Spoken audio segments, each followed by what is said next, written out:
Welcome to Season 1 of our podcast series, Becoming Community. My name is Sarah Gwertz, and I am the Information Literacy Librarian for Alcuin and Clemens Library. And in this series, we will talk about how the Mellon Grants are helping the CSB SJU community to be more inclusive. Season 1 of our series will focus on the first twin Mellon Grants, which were awarded to CSB and SJU and were administered between 2015 to 2017. During the season, we will talk to faculty and staff who have been involved with the Mellon Grants to find out what they did, what their next steps might be, and what their work means for the CSB SJU community. In our second episode of the series, we will hear from Karen Erickson, former academic dean and current professor of French, Jean Keller, professor of philosophy, and Kyle Lingard, current interim director of the Integrations Curriculum and director of First Year Seminar, FYS. Each of these individuals were key in moving the Mellon Grant forward. Thank you for joining me this afternoon. I appreciate all of you taking time out of your busy schedules to speak with me. Karen, what was your role with the grant? What was the strategic importance to the institutions of these grants, and why at this time? My role was to facilitate the work of the grant between the two presidents and Jean and Kyle, who were the leads for the work of the grant. And because I was academic dean at the time, I had information about funding sources that might support the work of the grant that would not be funded immediately through the grant. And the strategic importance to the institutions came from several directions. One was the increase in American students of color who were attending our schools, and we were getting some early signs that perhaps the faculty and staff could use some help in learning how to broaden our techniques of reaching different groups of students and without running the risk of stereotyping students or assuming that all one group of students would have similar issues, which is not the case, and we knew that. But how do we create a more nuanced, effective, responsive approach to all of the students coming to our schools? And these Mellon Grants came along as an opportunity. It was a relatively short grant and a relatively small amount of money, but it allowed us to experiment with a model for faculty development that might be expanded over the course of future years. So it was a very exciting opportunity to come early on and allowed us to find some things that might work for us and for our students. I wanted to add that we knew that there were certain limitations of the grant as conceived. This came from the design of the grant, the call for grant proposals, and advice that the presidents received from the grant or the funder to keep it as restricted as possible since the timing was short. And so we opted to go with humanities faculty and FYS faculty only because we felt that that was a way to start and respond to the need of the grant to focus on the value of the liberal arts and achieve something tangible with a group of students to show that we were better able to meet their needs after the grant than before.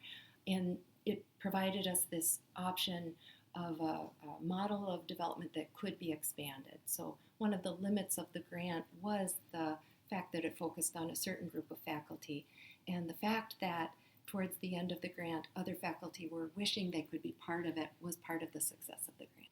How did this work change how faculty approached their teaching and their students? What feedback did you get from faculty? Jean? I think it affected how faculty approach their teaching in a lot of different ways, so it's a little hard to summarize. One is I think it really encouraged faculty to be creative, to think about how do you move your assignments beyond the exams and the papers to doing other kinds of learning and other kinds of assessments that will engage a wider variety of students. So I think of doing assignments that required students to go outside of the classroom, sometimes into the community or into the St. John's Woods, for example. Doing podcasts in class, doing literature circles, which is something Kyle has used a lot, circles of understanding in the room, in the classroom. So a lot of different kind of modalities.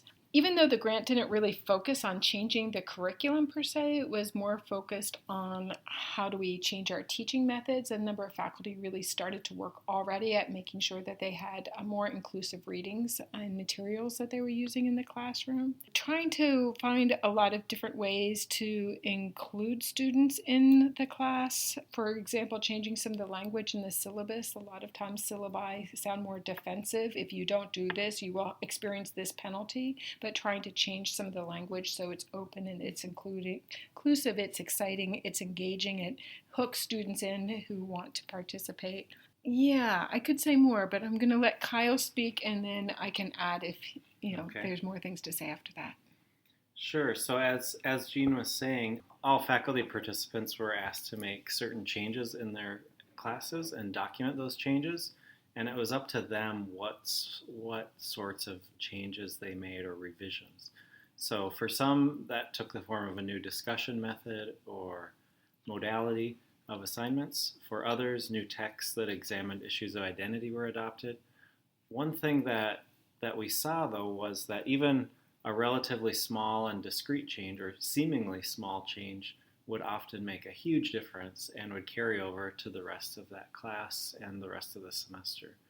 One faculty member very memorably pulled me aside at the end of the semester and said to me, "Kyle, I'm on fire for this class. This grant has made such a difference in how I approach my students, and I've never been more excited to teach."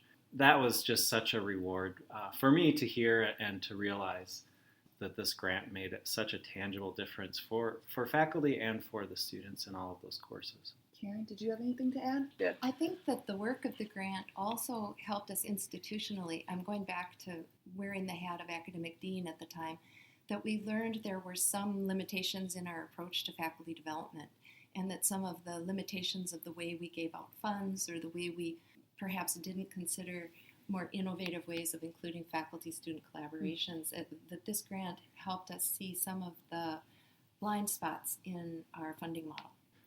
How did this work affect our students of color? What feedback did you hear from students? I'll start with Kyle. Sure. Well, I'd like to mention that we had an external reviewer for this grant from the University of Texas, El Paso. And that reviewer and his team conducted focus groups and surveys of students both before and after the grant. And even though it was a short and limited grant in terms of size and scope, the reviewer was nonetheless able to measure significant improvements in how students of color saw their faculty. We saw the same thing in questions added to the end of the semester course surveys, and namely students who were in class with the Mellon Grant faculty saw those faculty as more approachable and more willing to listen. That data aside, we also know students turn over quickly. We have a quarter of students graduate every year. Numbers of students are away from campus for study abroad or other opportunities. And so we do need to be consistent about informing students of course goals, including syllabus statements of inclusion, as Jean referenced earlier. We need to continually model and inform students that we're doing this work. It needs to be done on an ongoing basis. And it's really not a matter of PR. It's making a statement as a faculty and as an institution that this is important, that this matters to us.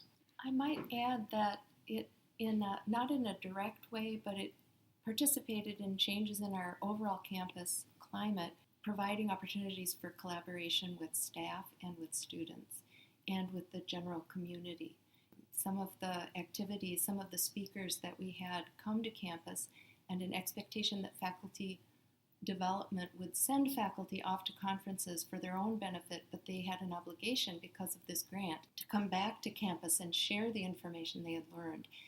That broadening of our audience for our development dollars, I think, helped us see that whatever we're doing on the individual front should have a connection to the community, and I think that had prepared the way to the second Mellon, being much more community, systematic, institutional. So these individual moments of awareness or enlightenment or excitement or growth or understanding led to an awareness that we needed to do more and different work at a system-wide. In the online publication, Headwaters, published 2017, I read the article, A Brief Taxonomy of Inclusive Pedagogies, in which Jean and Kyle write, which I am going to paraphrase, to be truly inclusive, courses must sing in regards to both the content covered and the classroom pedagogies utilized to students. How did you come up with that description, and how have you made your own courses sing? Jean? So we got that language from David Concepcion, who was our first workshop leader, who came for 2 days, the 1st May at the very beginning of the grant. And we both really liked that language. It was really a great way to kind of think about our teaching. Part of what I talked about already is going from the syllabus, the punitive, if you don't do this, you get this kind of a penalty language, to something that's more engaging. He had us also think about what are some of the verbs that we might use in our class, and how do we expand the list of verbs. And he talked about an assignment he had his students going out, and it was an environmental studies course, and what were all those great verbs of what they were doing? They were hacking down the weeds and pulling the weeds. He just had us all just brainstorm all the wild, crazy kind of verbs we might use, and how do we think about our course learning goals, our syllabus, our assignments with a broader list than read, analyze, discuss, write. And so that was part of the singing. But part of it too is, how do you get students intrinsic motivation? How do you show them that what you're doing in the classroom, that it matters for them in their lives, that it matters for the broader community, the community that they come from, and that's part of making it sing. Kyle? Sure. I want to suggest that students arrive on day 1 of every semester here with very open minds. And I always think about that moment when I think about making a course sing. I try to think about how can we be truly dynamic and flexible teachers, using the best methods and texts to reach the entire class and not to favor any one subgroup of students. We need to do that through varied pedagogies and text to make sure that better learning is there for all, and that improves student outcomes across the board with no exceptions. One example I thought I would bring in as the first year seminar class that I teach is subtitled Cooking the Books. And so I find that using a topic like food through readings and discussions allows my students to bring in aspects of their culture starting on day 1, even if they don't know each other well at the beginning. And that's worked in ways that hasn't necessarily with every topic I've assigned. And since we're recording a podcast right now, I'll add we experimented with podcasting in that course. And that was a way for me to emphasize the composition process and skills in a new mode and through teamwork in a way that I found to be very productive, and it brought out the abilities of students who had skill and aptitude for podcasting in ways that sometimes surprised them. Karen, how are you now making your courses sing? I think before I answer that question as a faculty member, although I am delighted to be back in the classroom, I want to say just one more word about having that role as academic dean and being aware that the Headwaters publication had been on hiatus, and that bringing it back in part to provide an opportunity, a forum for faculty to talk about their own transformation in the Mellon Grant was a win-win. It got a faculty publication going again. It allowed us, Kyle and Jean, to invite the presidents to take part in a way that I don't know had happened often, if at all, before, and allowed us to anchor in a tangible form that is actually available through the Digital Commons, thanks to the library staff and the skill that you bring to the table. It allowed the reach of the Mellon Grant to go much further. And for me, I think it made me rethink, what am I doing when I ask students to read a text? Why this text? By this person, by another person? I'm currently teaching a class on women in power and Francophone culture.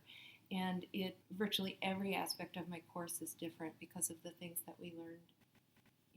In the same article, you mentioned the panel, What CSB SJU Students of Color Want Their Faculty to Know, as well as focus groups with students. Jean and Kyle, how did students help you rethink the grants and ultimately make progress toward your goals? I think that The biggest thing that I took away from that panel discussion was just students' honesty and their passion and their ability and willingness to take a risk. I can't imagine being a student, let alone a student of color, feeling marginalized on my campus and speaking to that whole group of faculty.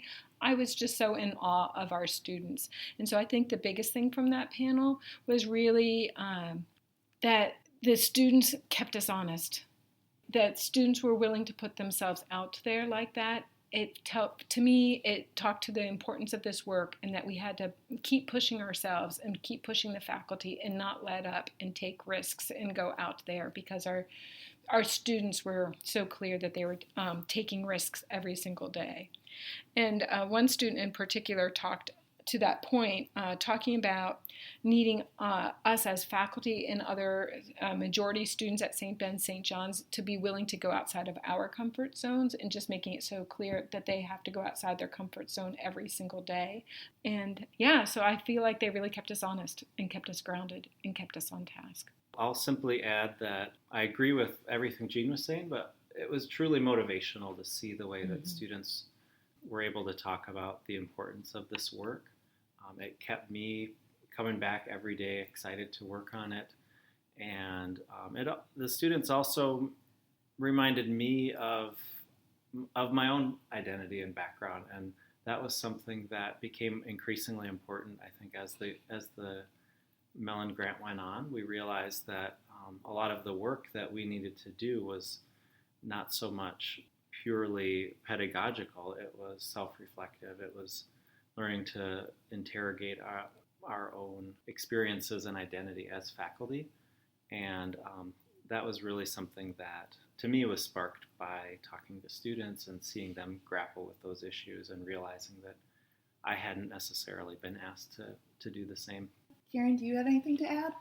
I would just add that the panel of students helped us see how valuable student input would be, not merely as participants in our courses, but as co-participants, collaborators in our work of transformation on campus.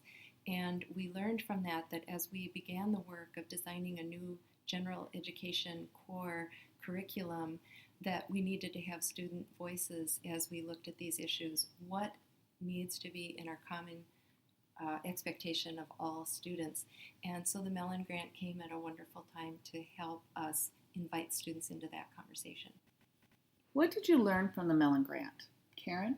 I think we learned that presidential leadership is essential, but that it requires collaboration from every single group on campus, from students to staff to faculty to retirees to monastic members, all the way up to the boards, that this is only going to work if everybody is involved.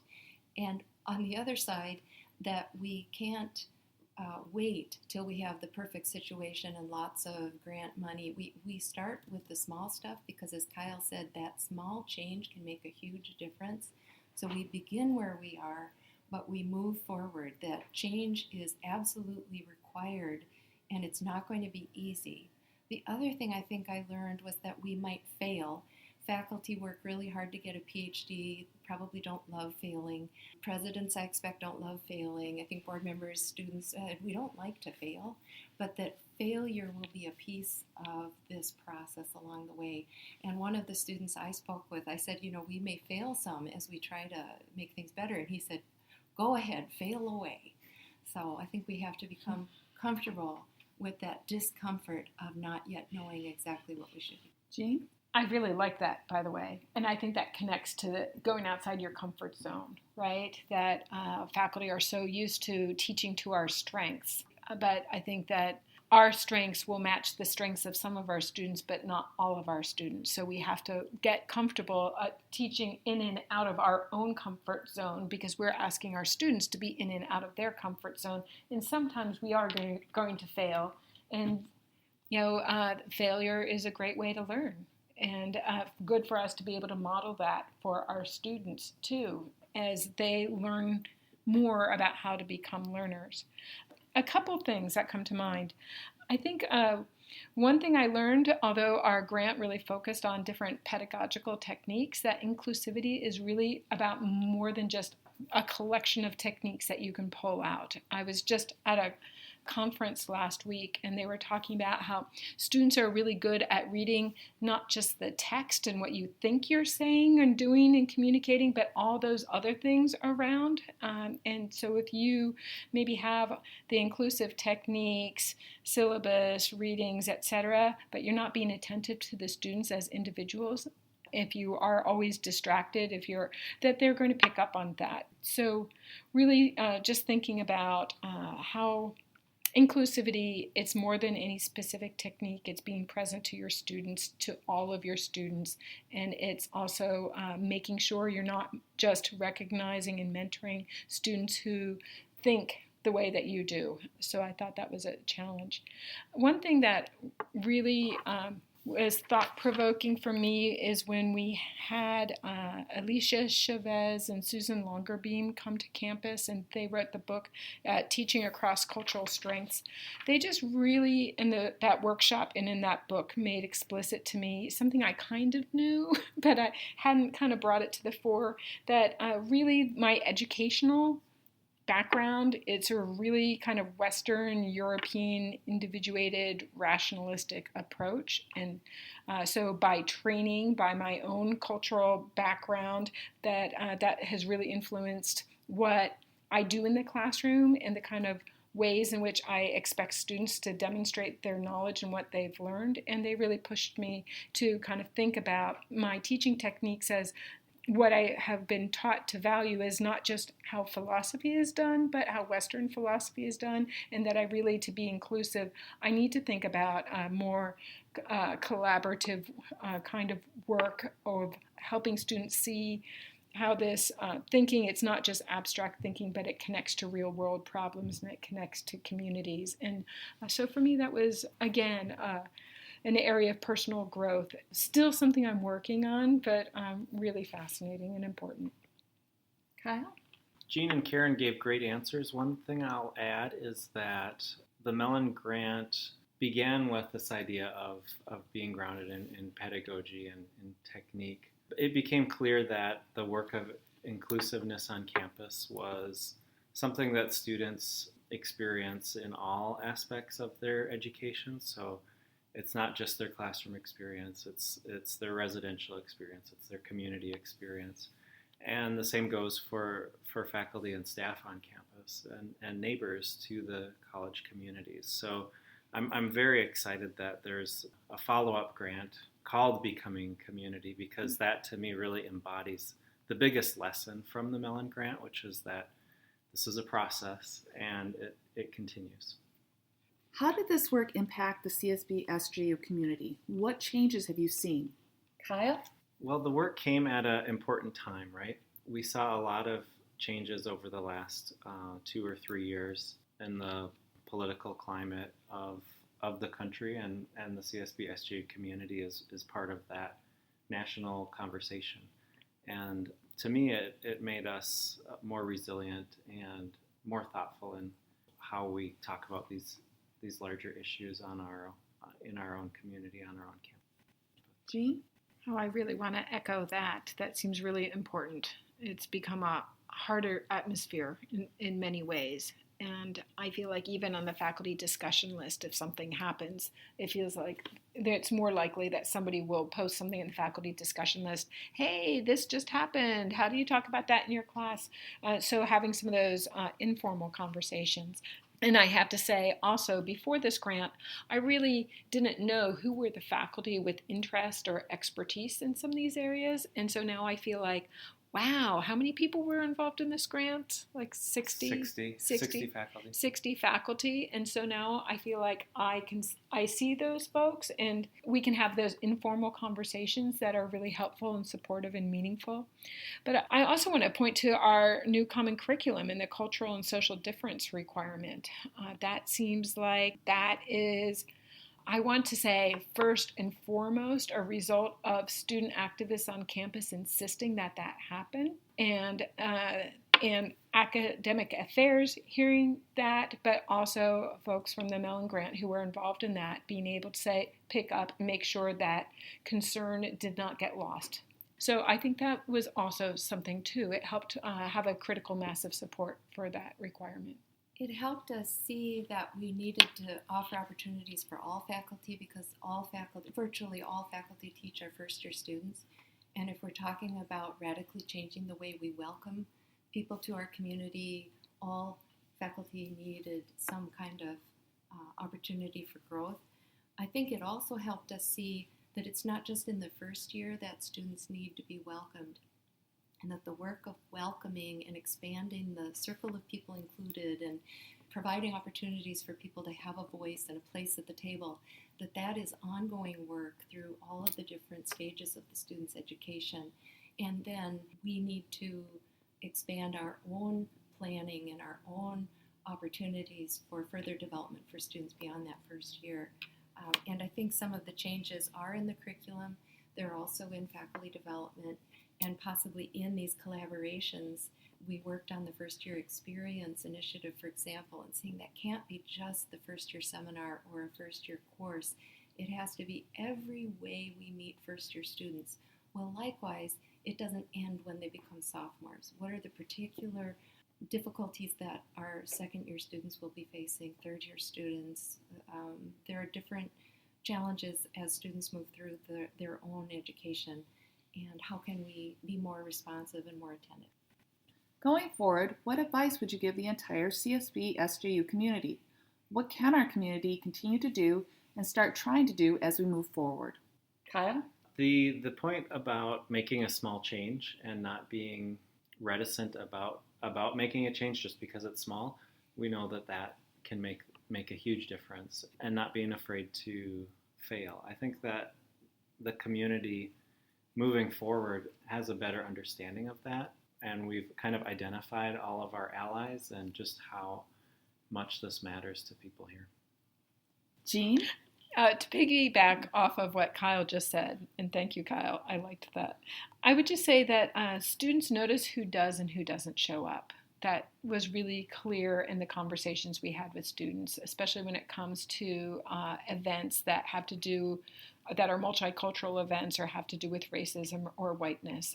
The students of color notice when they are the only ones in the room, if there aren't white students in the room, if there are or are not faculty and staff who care enough to show up. I think that's important. Stepping outside of your comfort zone includes sometimes just showing up and showing your support and becoming part of the conversation. I also wanted to say something just really practical with the second Mellon grant in play now, that there is this wonderful practitioner certificate program with many opportunities there for ongoing education around issues of inclusion and diversity, and I really encourage people to participate. And building on what Jean and Kyle have said, I think we can use the Benedictine grounding of these institutions with a key central idea of listening to inspire us to listen in different ways, and listen even when we're hearing things that are painful or hearing about where we still do not have a successful welcome. And I have been working on that. I encourage people to work on their own ability to listen through conflict, to listen through misunderstanding, to listen in more skilled and deep, profoundly challenging ways, and listen longer. Do any of you have any book recommendations for our listening audience to help them work toward inclusivity for everyone? One of the speakers that came to campus during the Mellon Grant was Robin DiAngelo. Either of her books on white identity are really quite useful for majority students or faculty and staff that haven't felt the need to interrogate their own identity. And to me, that's a useful book recommendation. Jean? I already mentioned this book by Alicia Chavez and Susan Longerbeam, Teaching Across Cultural Strengths. I thought that was a really intriguing book. There's also a book I learned about through Anna Mercedes, who's one of the leaders of the second Mellon Grant, which is called Teaching for Diversity and Social Justice. And that's a nice combination of theoretical and really practical things to do in the classroom. I have a recommendation of a book by Michael Eric Dyson, Tears We Cannot Stop, A Sermon to White America. This is one of the things I did as a follow-up to the Mellon. I joined a book group that read this, and he has many, many concrete suggestions as well as a profoundly challenging message for people of a majority white culture. And there also are wonderful readings essential readings on the other side of racism, white privilege. So there are just so many wonderful people who are working in this field, and to be able to look at the ways that we unconsciously perpetuate systems of oppression is necessary and will require a kind of assistance. And maybe a book group is a good idea if you're diving into a challenge like this for the first time. Again, I would like to thank Karen Erickson, Jean Keller, and Kyle Lingard for taking time out of their busy schedule to participate in the Becoming Community podcast. To find the article mentioned in episode 2 by Jean Keller and Kyle Lingard entitled A Brief Taxonomy of Inclusive Pedagogies, What Faculty Can Do Differently to Teach More Inclusively, Volume 30, pages 64 through 79, 2017, visit digitalcommons.csbsju.edu. The following recommended books mentioned in this episode can be found at Alcuin and Clemens libraries. White Fragility, Why It's So Hard for White People to Talk About Racism by Robin DiAngelo. What It Means to Be White, Developing a White Racial Literacy by Robin DiAngelo. Teaching Across Cultural Strengths, A Guide to Balancing Integrated and Individual Cultural Frameworks in College Teaching by Alicia Chavez, Susan Diana Longerbeam, Joseph L. White. Teaching for Diversity and Social Justice by Marianne Adams, Lee Ann Bell, Pat Griffin. Tears We Cannot Stop, A Sermon to White America by Michael Eric Dyson. Producer, writer, and editor is Sarah Gwertz. This podcast is possible due to the support of Becoming Community, a grant awarded to the College of St. Benedict, St. John's University by the Andrew W. Mellon Foundation. Thank you to the Becoming Community team, Amanda Maj-Janser, Brandon Woodward, and Anna Mercedes for their support. A special thanks to Cindy Gonzalez for her support and help. Podcast recording was done on November 16th, 2018 at College of St. Benedict, Clemens Library.